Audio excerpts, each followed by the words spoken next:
G'day mates, welcome to Next Stop from one of the greatest cities in the world.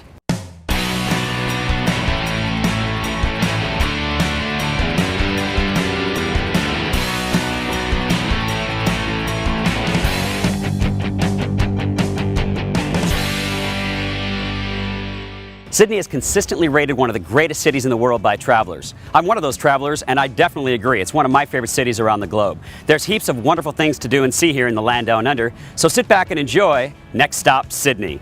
The fun starts now.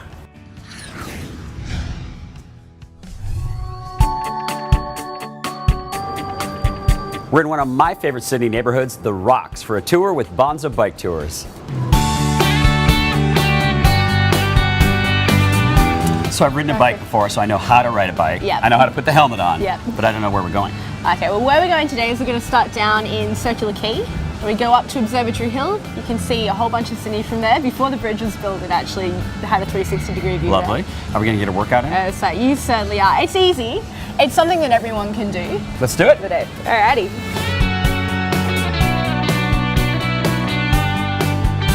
So we're here in Circular Quay, which is where the tour starts. It's also the place where Sydney started, pretty much, so it's kind of only appropriate. This is cool, though. I've seen the ships down here in Circular Quay. They're amazing. They're different one every day.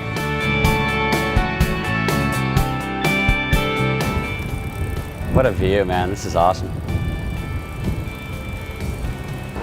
This is what you guys call art here? So, well, it's what some people call art. I like it.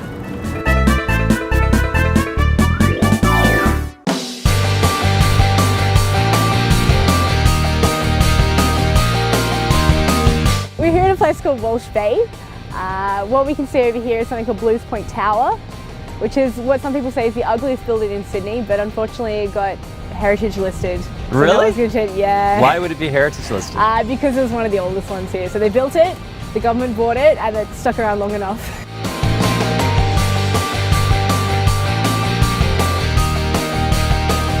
I've noticed, Kat, that Sydney is a very fit city as the people just went by. It takes a little bit of work to maintain the reputation, but... What's the reputation? Of a good-looking country. It's very...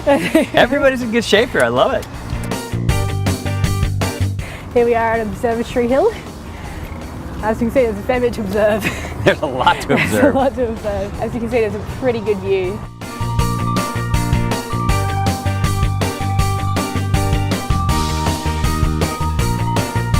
And we return. Kat, thanks for the tour. No worries, we got you back safe and sound. We love your city, man.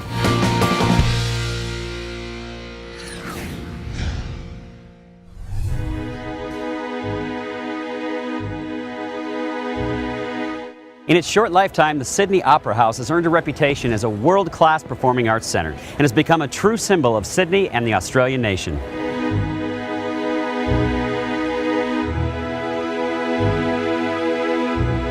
The Sydney Opera House is a beautiful structure known throughout the world. Alex is our tour guide today. Hello. I've always wanted to come here. The Sydney Opera House, it was officially opened by Her Majesty Queen Elizabeth II in October of 1973.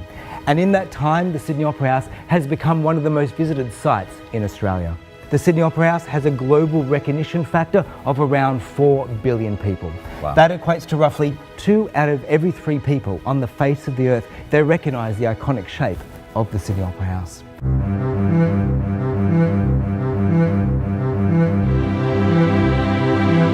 It's amazing. People get truly overwhelmed walking through this space. I bet especially architects. Architects, they take an architects around, they just want to come and sit here and go, oh, baby.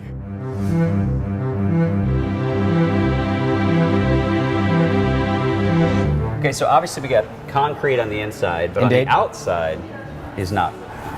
Well, the whole roof is covered in ceramic roof tiles from Sweden. There is 1,056,006 individual roof tiles that cover the whole Sydney Opera House. Now, instead of climbing up and individually placing each tile, one after the other, up to 1,056,006, they tiled each one of those panels or lids down on the ground. Then they used a big crane, picked up each individual panel section and locked it into position.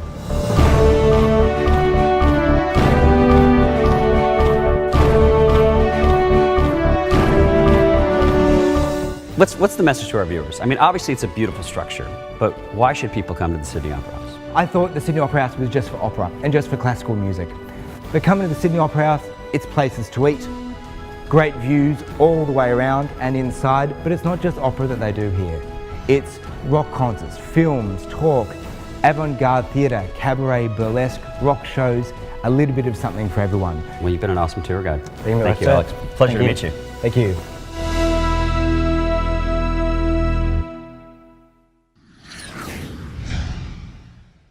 Coming up on Next Stop, we experience one of the great thrills that Sydney has to offer.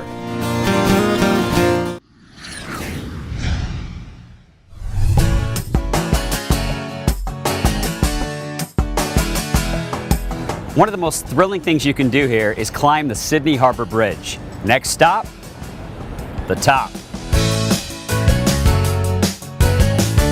Welcome to the Sydney Harbour Bridge. What I'd like to do is to grab your latch, take it off the hook. We will be attaching it to our static line. That'll be on our right-hand side. So we're ready for action? Yes. Let's go, let's do it. First part of the bridge here, southern approach span, roughly 300 metres long. So here we are coming over George Street. It's the oldest street in the country in actual fact. Is it really?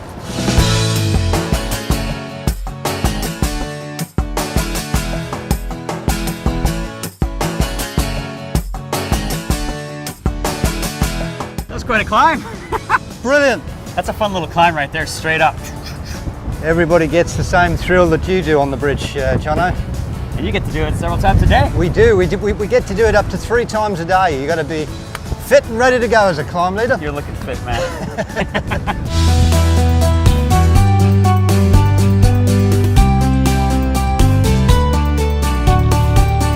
So what's that little fort-like thing over there? Well, I'm glad you asked that, Jono, because that's our main means of defence in Sydney.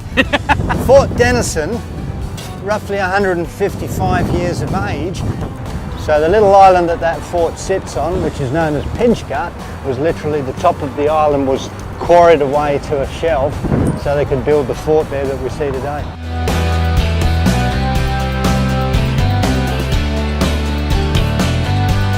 I see lots of other people climbing the bridge. How many people come through this every day? A record-breaking day will see 1,800 people, and big numbers. It's the thing you've got to do when you come to Sydney, as you can see, Jono. You've got views of the whole of Greater Sydney, right out to those Blue Mountains, right down to the Southern Highlands, out to the Tasman Sea, part of the South Pacific. Well, this was a spectacular day. I won't forget this. You were an awesome tour guide. You didn't disappoint, so thank you, Dean. Thanks, Jono. It's been great to have you on board. Guys, how good is this?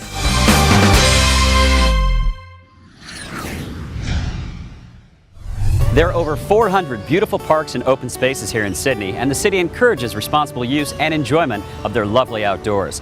The weather is quite moderate year-round here in Sydney, so it's almost always a perfect day to get outside and enjoy. For more information on Sydney and to plan your day in the park, go to sydney.com. We're staying at one of Australia's best boutique hotels located in the heart of Sydney's restaurant and bar district, the Kirkton Hotel. Let's talk about the property here and the different room styles available and just the overall feel you get when you come here. Yeah, sure. There's 3 different room types here. There's the standard and the premium and the executive room type. The difference really is just in size. The decor is all pretty much the same. It really is dependent on how much size you need. I love the feel you get in this. You don't feel like you're in a big city. You feel like you're in a small town. It's kind of a small town boutique atmosphere, and the neighborhood is awesome. What we tried to do here with the design of this property was really fit it into Darlinghurst and create a boutique hotel that the locals really embraced. You guys have one of the most famous pubs in Sydney. We do. Attached to the hotel. We do. Eau de Vie, it's a fantastic cocktail bar, and it's won numerous awards right up to best hotel bar in the world. So I urge you guys to head down there and grab a cocktail. You know, I think I might fit in there.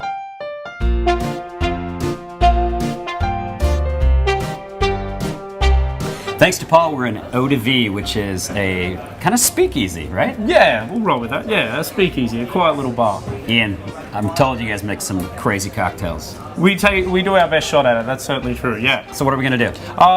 Right now we're going to make up for you our own variation that we do on a Moscow Mule. The original drink just being a vodka-based cocktail with some lime juice and a ginger beer. Give us a good measure of the citrus vodka. I'll knock some orange juice in there right now. We cut, instead of just using straight honey, we just cut it down a little bit. Give it a good hard shake, get a nice fluffy head on it.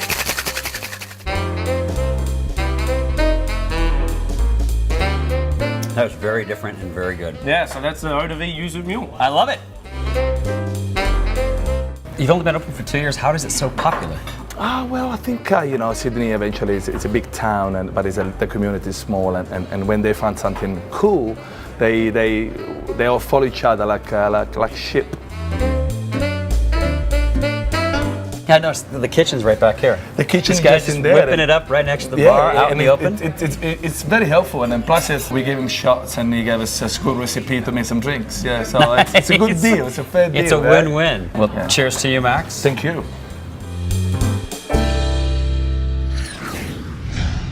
Up next, the world's best first-class lounge and the mystical Blue Mountains.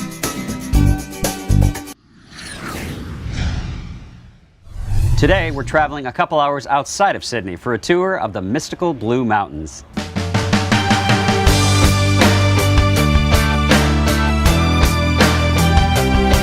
Okay, I can see the sign Flat Rock, Yep. but where are we, Duggie? Well, we are at the beginning or the middle of the Blue Mountains. And this particular area is called Flat Rock. Yeah. So I've brought you here because it has magnificent views across the whole of the Blue Mountains, 100 kilometres that way, 100 kilometres that way. Regardless of the mist? We'll just see. imagine it. Well, yeah, well, We'll find other cool stuff. yeah, well, it's the Blue Mountains are usually blue. Today they might be white. If we go this way, we just might be able to see some really special stuff. Okay, now I feel like we're on the moon.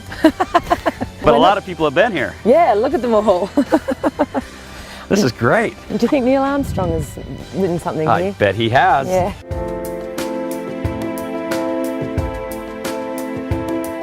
So after the wars, there was a worldwide depression, as you probably know. So they moved out to the regions. Some of them lived on beaches, and people who came to the Blue Mountains actually lived in caves. There are hundreds and thousands of caves.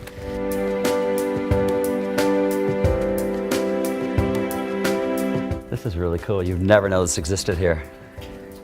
Again, many people have found it though. So next stop is Scenic World, which is one of the most visited and most popular attractions in the Blue Mountains. We're at Scenic World today on this skyway, a cable car that goes across the valley about 389 metres to the other side. As you can hear and see, the waterfall down here, Oh, wow. it's about 800 feet top to bottom in the falls. Next stop is Scenic Railway, 52 degrees. So what we've got here is the steepest railway in the world. So this used to haul coal up and down. Yeah, coal up and down. Little coal carts from 1878 to 1945. Yeah, this is pretty steep. There we go. That is so cool.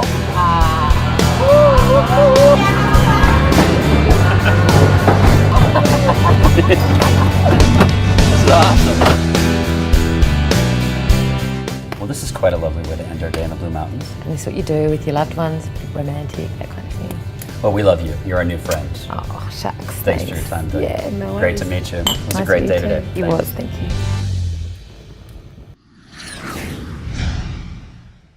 A few years ago, I had the pleasure of using my Alaska miles to upgrade to business class on Qantas, and it was one of the best flying experiences of my life. Well, this was no different. Just a couple days ago, with Alaska Airlines Simple Connection through LAX, we boarded the brand new Airbus 380, and it was an amazing flying experience, Thomas. Absolutely. Qantas is a great airline.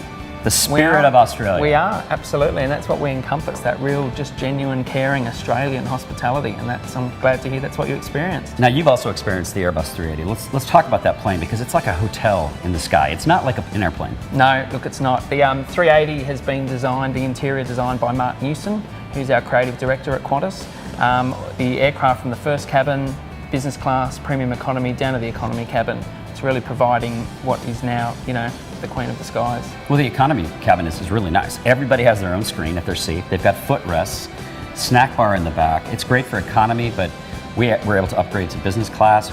Wow. Yeah, absolutely. Flatbed. Super comfortable. The food was exceptional and the service, amazing. This first class lounge is something like we've never seen. This is really beautiful. And designed by the same guy that designed the interior of the Airbus 380, Absolutely. right? Yep. So Mark Newson, our creative director, designed the first lounge here. It's a totally new build on top of the existing airport here in Sydney. The carpet has purpose, right? Yeah, look, absolutely. And with the carpet, it's again got Mark Newson's signature design on it, designed by Tai Ping of Hong Kong. And it's about having a design when you initially look at it, it makes you feel a bit dizzy. So you don't look at it, you look up and actually enjoy everything else that's there for you to see. This lounge is just amazing. It's very clean, it's very chic, very elegant.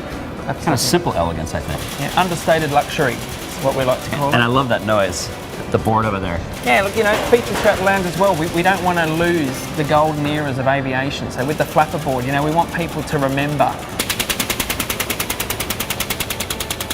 The Sydney airport is obviously a very busy, hustling, bustling airport. Absolutely. But when you walk in this lounge downstairs, you got that living wall, you can feel the oxygen, and everything just all of a sudden tapers down. We want to take away, you know, that stress and hassle downstairs, and when you come through, you've got the garden there, that sense of health and well-being, and bring you up into the sanctuary and relaxed space of the lounge. So not only is this relaxing, but it's a super elegant place too.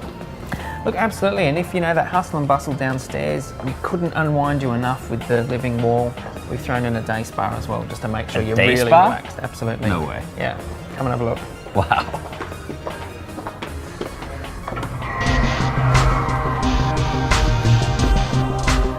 Okay, this is kind of like saving the best for last. Absolutely. Another living wall. Another living wall. So much oxygen in here, but what a beautiful room. If you're not relaxed after you've been in here, you never will be. You guys have thought of everything. Absolutely, that's what it's all about. And you've won awards. This has won the best first-class lounge in the world. And when we first opened in 2007, the following year we won the Skytrax Best First Class Lounge in the World award. We're very proud. Oh, we love Qantas. It's great to meet you. No worries, John. Welcome back to Qantas First very soon, I hope. I hope so too. For more information on Qantas and this exceptional airline, visit Qantas.com.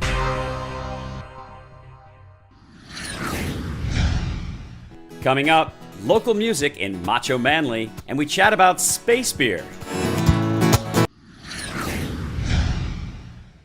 Manly is not only the birthplace of surfing in Australia, but is also one of Sydney's favorite seaside destinations. It also boasts the pedigree of producing several world surfing champions.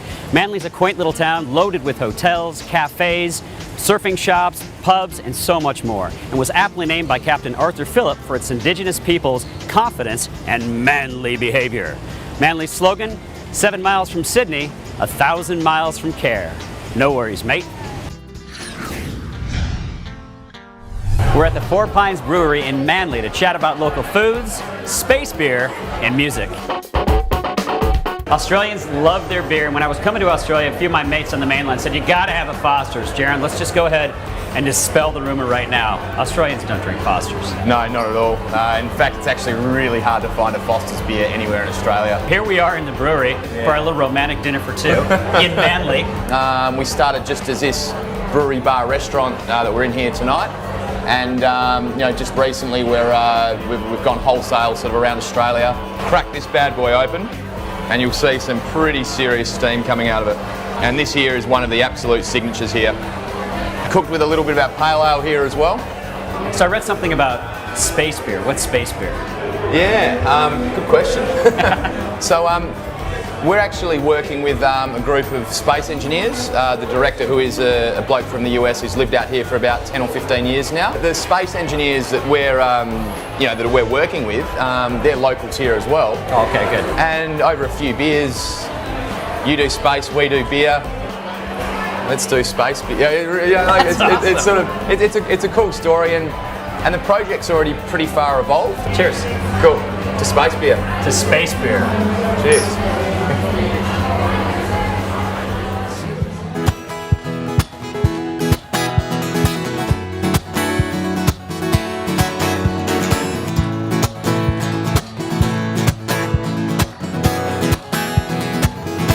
Sometimes less is more.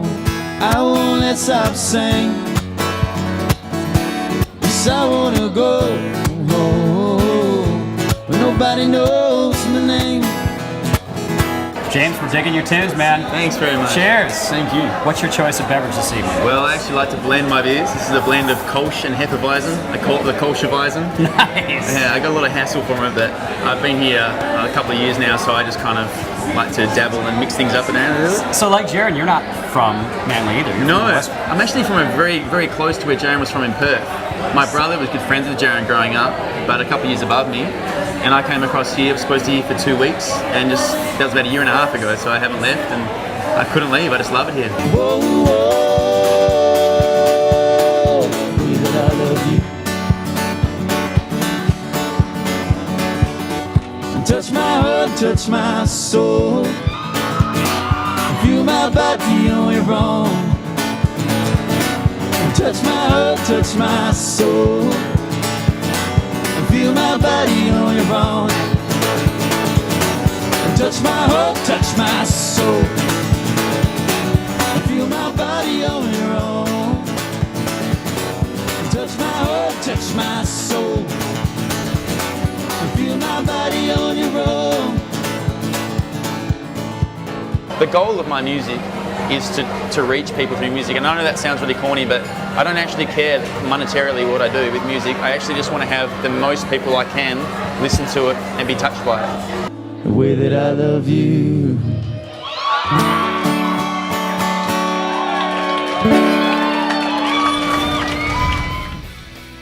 Thanks for tuning in to Next Stop from one of the most gorgeous cities in the world, Sydney, Australia. Cheers to our Sydney show sponsors, Qantas Airlines, 8 hotels, and Destination New South Wales. We love you Aussies. Thanks also to our title sponsors, Alaska Airlines and the Alaska Airlines Visa Signature Card. Next stop, where will we take you next? Make good memories, everybody. You can YouTube it and find that out for Now, yourself. aren't ladies called birds too? Sorry? Aren't ladies called birds in Australia? Don't you call them birds? Yeah, you can go and check out the birds in the valley or the birds at Scenic World. So I'm just going to follow you since you're my Alrighty. trusty guide. Your glasses are stuck in your hair. We're in one of my favorite Sydney neighborhoods, The Rocks.